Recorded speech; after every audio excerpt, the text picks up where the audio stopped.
ഉദ്ഘാടന കർമ്മം നിർവഹിക്കുന്നതിന് വേണ്ടി ബഹുമാനപ്പെട്ട പൊതുവിദ്യാഭ്യാസ തൊഴിൽ വകുപ്പ് മന്ത്രി ശ്രീ ശിവൻകുട്ടിയെ ആദരപൂർവ്വം ക്ഷണിക്കുന്നു.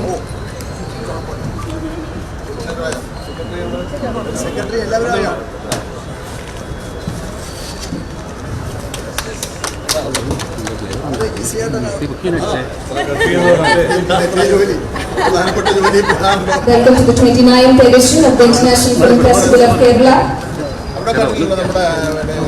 കേരള സംസ്ഥാന ചലച്ചിത്ര അക്കാദമി സംഘടിപ്പിക്കുന്ന 21ാമത് കേരള രാജ്യാന്തര ചലച്ചിത്രമേളയുടെ ഫെസ്റ്റിവൽ ഓഫീസിന്റെ അവിടെ MLA ശ്രീ വി ശശി തുടങ്ങി ഇതിന് സ്മൃതി ദീപത്തിന് സ്വീകരണം നൽകുന്നു. അവിടെ നിന്ന് നേരെ നമ്മൾ മലയാള സിനിമയുടെ ആദ്യ നായിക ചരിത്ര നായിക, നമ്മൾ നഷ്ടനായിക എന്നൊക്കെ വിശേഷിപ്പിക്കുന്ന PK റോസി, നമ്മളിവിടെ നിന്ന് ഒരു കാലത്ത് ഒരു കഥാപാത്രം, ഒരു സവർണ കഥാപാത്രം ചെയ്തതിൻ്റെ പേരിൽ ആ വലിയ കലാകാരിയെ സവർണ മനസ്സുകൾ ഇവിടുന്ന് ആട്ടിപ്പായിച്ച ഒരു ചരിത്രമുണ്ട്. അവർ രക്തസാക്ഷിത്വം വഹിച്ചു എന്ന് തന്നെ പറയാം. അവരെ നമ്മൾ അവിടെ ഓർക്കുന്നു. അവരുടെ ജന്മനാട് അത് വട്ടിയൂർക്കാവാണ്, കാവല്ലൂർ എന്ന് പറയുന്ന സ്ഥലത്ത്. അവിടെ MLA ശ്രീ VK പ്രശാന്തിൻ്റെ നേതൃത്വത്തിൽ അവിടെ ഒരു വലിയ സ്വീകരണ പരിപാടിയുണ്ട്. അത് കഴിഞ്ഞ് നേരെ ആ സ്മൃതിദീപ പ്രയാണം ഇവിടെ LMS കോമ്പൗണ്ടിൽ മലയാളത്തിൻ്റെ അനശ്വര നടൻ സത്യം മാഷ് അന്ത്യവിശ്രമം കൊള്ളുന്നിടത്ത് അവിടെ ആദരാഞ്ജലികൾ അർപ്പിച്ചിട്ട് സത്യം മാഷിൻ്റെ കുടുംബാംഗങ്ങളൊക്കെ പങ്കെടുക്കുന്നൊരു ചടങ്ങാണ്. നമ്മൾ മേളയിലേക്ക് കടക്കുകയാണ്. ഇതൊരു യുവതയുടെ ആഘോഷമായി തലസ്ഥാന നഗരി ഏറ്റെടുക്കുന്ന ഒരു വലിയ ആഘോഷമായിട്ട് മാറുന്നു. എല്ലാ ആശംസകളും ഈ മേളയ്ക്ക് ഹൃദയപൂർവ്വം അർപ്പിച്ചുകൊണ്ട് ഈ മേളയുടെ ഉദ്ഘാടനമായിട്ട് സംസാരിക്കാൻ ആദരണീയനായിട്ടുള്ള ശിവൻകുട്ടി അദ്ദേഹത്തെ ക്ഷണിക്കുന്നു. വേദിയിലും സദസ്സിലുമുള്ള ബഹുമാന്യരെ,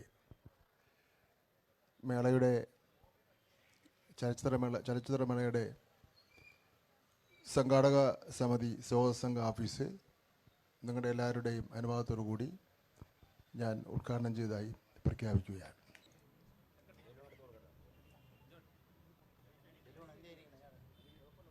അതിനു മുമ്പേ ബഹുമാനപ്പെട്ട മന്ത്രിക്കുള്ള ഡെലിഗേറ്റ് പാസും കിറ്റും ചലച്ചിത്ര അക്കാദമി ചെയർമാൻ ശ്രീ പ്രേംകുമാർ കൈമാറുന്നു.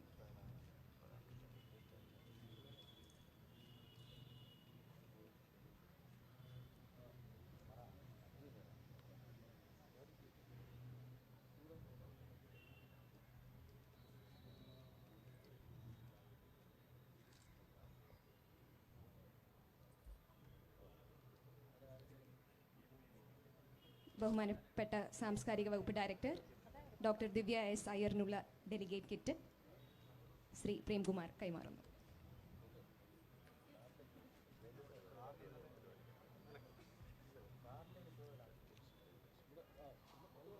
ചലച്ചിത്രമേളയുടെ വരവറിയിച്ചുകൊണ്ട് ചലച്ചിത്ര അക്കാദമിയുടെ ടൂറിംഗ് ടോക്കീസ് നവംബർ 27 മുതൽ ഡിസംബർ 10 വരെ നടത്തിയ വിളംബര ജാഥയിൽ പങ്കെടുത്തവർക്ക് സ്വീകരണം നൽകുന്ന ചടങ്ങാണ് ഇനി ഈ വേദിയിൽ. പര്യടനത്തിൽ പങ്കെടുത്തവരെ ആദരിക്കുന്നതിന് വേണ്ടി ബഹുമാനപ്പെട്ട മന്ത്രി ശ്രീ വി ശിവൻകുട്ടിയെ ക്ഷണിക്കുന്നു. വിളംബര ജാഥയ്ക്ക് നേതൃത്വം നൽകിയ ചലച്ചിത്ര അക്കാദമി എക്സിക്യൂട്ടീവ് ബോർഡ് അംഗം ശ്രീ പ്രകാശ് ശ്രീധർ, ആദരണീയനായ മന്ത്രി ശ്രീ ശിവൻകുട്ടി അവർകൾ, ബഹുമാനപ്പെട്ട chairman, secretary, reception committee chairman, ഇവിടെ എത്തിയിട്ടുള്ള എല്ലാ മാധ്യമ സുഹൃത്തുക്കൾക്കും സിനിമാ പ്രേമികൾക്കും നമസ്കാരം.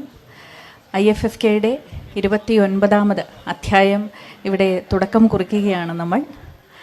ഇത് ഒരു വൻ വിജയമാക്കി മലയാളികൾ എക്കാലവും മാറ്റിയതുപോലെ തന്നെ ഇക്കുറി മാറ്റും എന്നുള്ളതിൽ യാതൊരു സംശയവുമില്ല. ഒരു പക്ഷേ ഭാവിയുടെയും ഭൂതത്തിൻ്റെയും ഇടയ്ക്കുള്ള ഒരു ഘട്ടമാണ്, ഒരു മധ്യഭാഗമാണ് IFFK എന്ന് വേണമെങ്കിൽ നമുക്ക് പറയാൻ സാധിക്കും. മറ്റൊന്നും കൊണ്ടല്ല, എനിക്ക് ഇപ്പോഴും ഓർമ്മയുള്ള ഒരു കാര്യം, ഞാൻ സിവിൽ സർവീസ് പരീക്ഷ എഴുതിയപ്പോൾ ഞാൻ എഴുതിയ ഒരു എസ്സേ എന്നുള്ളത് does culture influence Indian cinema or does cinema influence culture എന്നുള്ളതായിരുന്നു. അതിനെക്കുറിച്ചൊരു ഉപന്യാസം എഴുതുക എന്നുള്ളതായിരുന്നു ഞങ്ങളുടെ പരീക്ഷയിലുണ്ടായിരുന്ന ഒരു ചോദ്യം. അപ്പോൾ സമൂഹം കാലത്തിനനുസൃതമായി വളരുന്നത് ഒരു പക്ഷേ ദീർഘവീക്ഷണമുള്ള സർഗാത്മികതയുടെ സൃഷ്ടാക്കളായിട്ടുള്ള സിനിമാ പ്രതിഭകളിൽ നിന്നാണോ, അതോ മറിച്ച് സമൂഹത്തിലെ സത്യങ്ങളും അനുഭവങ്ങളുമൊക്കെ ഒപ്പിയെടുക്കുന്ന കേവലം ഒരു പ്രതലം മാത്രമാണോ സിനിമ എന്നുള്ളത്?